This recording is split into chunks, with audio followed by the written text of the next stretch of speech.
Prince Adrian and Prince Leo grew up together in the great palace. Adrian was 2 years older, tall and strong. He was good at sword fighting, good at riding horses, good at making people smile. Another great morning, isn't it? The finest, Your Highness. Leo was smaller, quieter, gentler. He loved reading books and painting pictures, but these things were not what people looked for in a prince. Why can't you be more like your brother? Their father, the king, would say to Leo. Adrian trains with the soldiers. What do?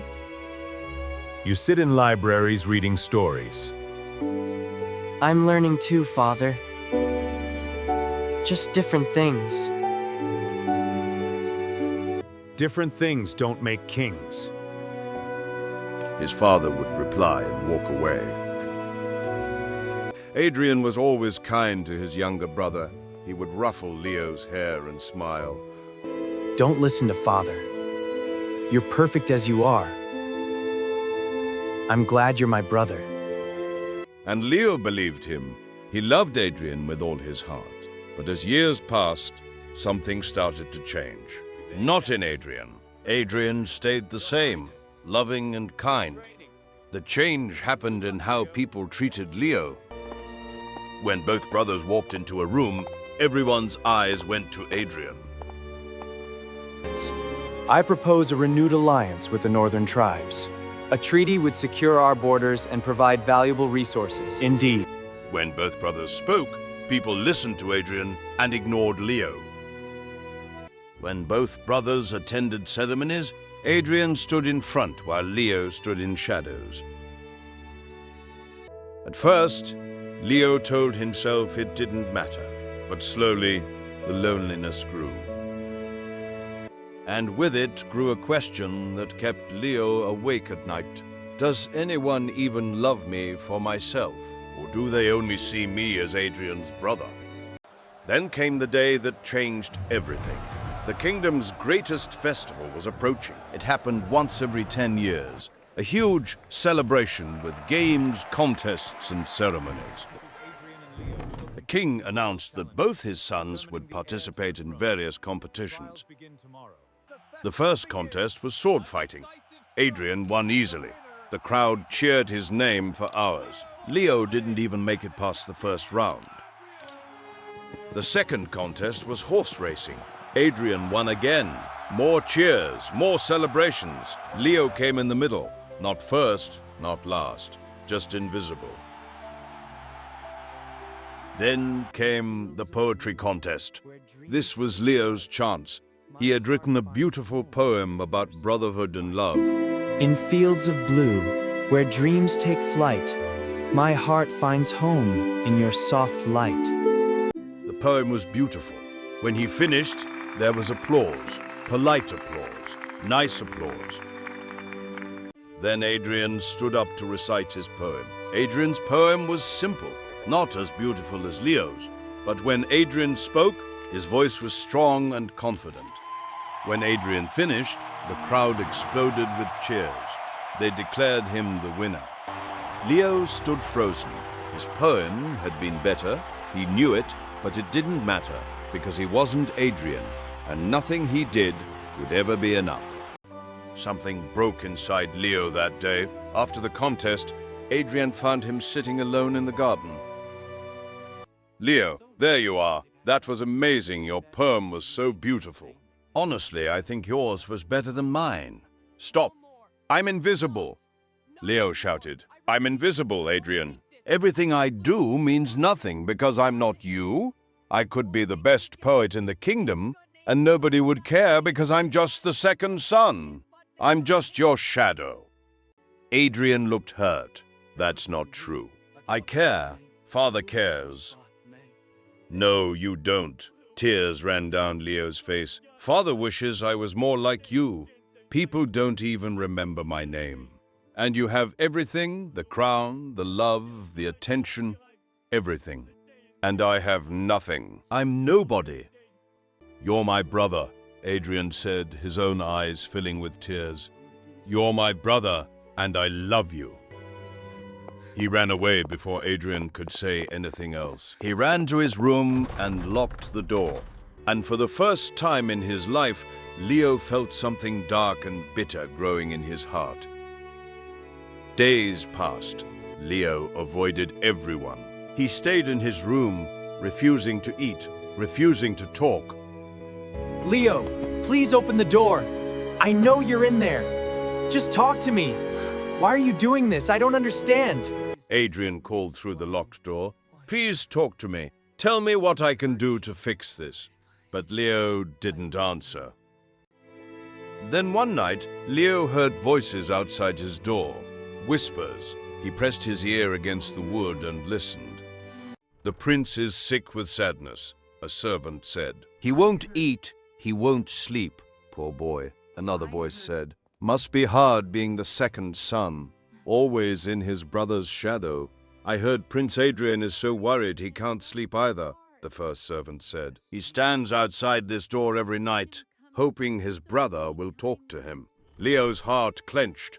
Adrian was losing sleep over him. Prince Adrian even went to the king, another voice whispered. Asked if Leo could be made co-ruler. Said he didn't want the throne if it meant losing his brother. The king refused, of course, the servant continued. Said there can only be one king. But Prince Adrian tried. He really loves his brother. The voices faded away. Leo sat on the floor, his back against the door, his mind spinning. Adrian had tried to share the throne. Adrian was losing sleep. Adrian was worried sick, not because Leo was competing with him, but because Adrian loved him, truly loved him. Leo couldn't sleep that night. He sat on his floor, thinking about everything, about his brother's love, about his own selfishness. When morning came, Leo finally unlocked his door. His hands trembled as he turned the key. He had to find Adrian. He had to apologize. He had to make things right. Leo walked through the palace halls with quick steps.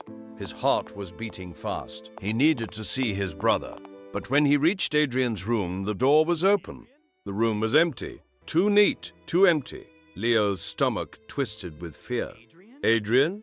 He called out. No answer. He ran to the training grounds. Adrian wasn't there. He ran to the stables.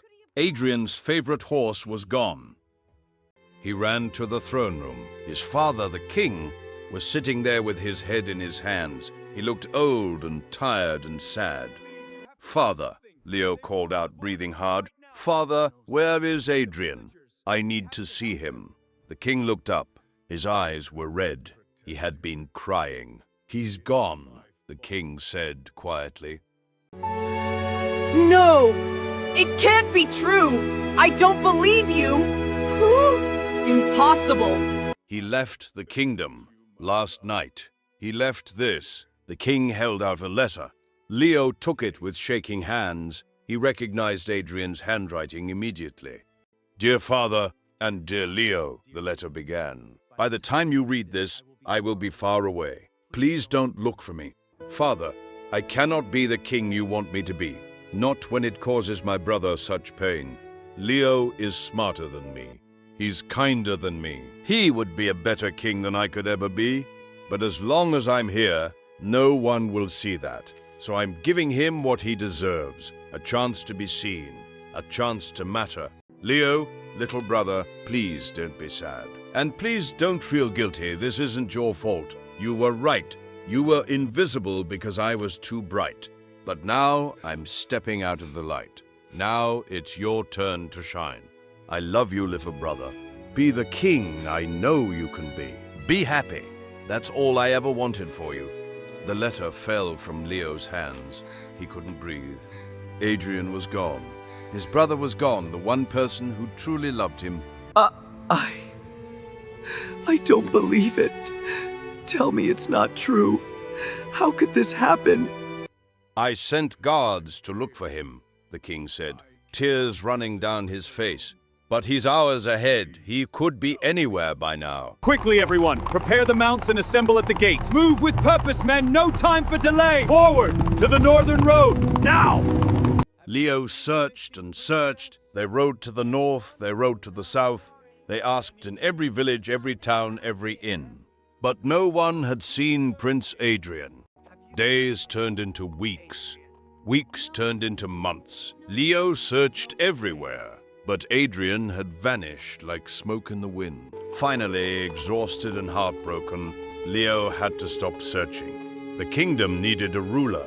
His father was too sad to lead, and Adrian had left the throne to him. The crown Leo had once envied now felt like the heaviest thing in the world. The coronation day came.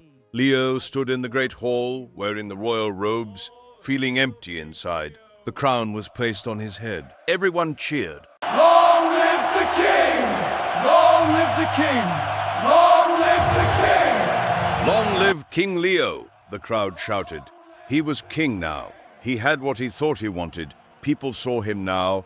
Years passed. King Leo ruled the kingdom well. He was wise and kind, just as Adrian had said he would be. He made fair laws. He helped the poor. The people loved him. But every night, Leo stood at his window and looked out at the horizon, wondering where his brother was. Was he safe? Was he happy? Was he alive? Leo married eventually. He had children. He smiled and did his duty. But there was always a sadness in his eyes. But Adrian never came back. Years became decades. Leo's hair turned gray. He became an old king, respected and loved by all. But he never forgot. He never stopped thinking about his brother. He never stopped feeling the weight of Adrian's sacrifice. Leo built a statue in the palace gardens. A statue of two brothers standing side by side. For Adrian, who gave me everything. May you find peace wherever you are. Your brother remembers. Your brother loves you, always. Sometimes Leo would stand before that statue and talk to it. I'm a good king, he would say. People say the kingdom has never been better.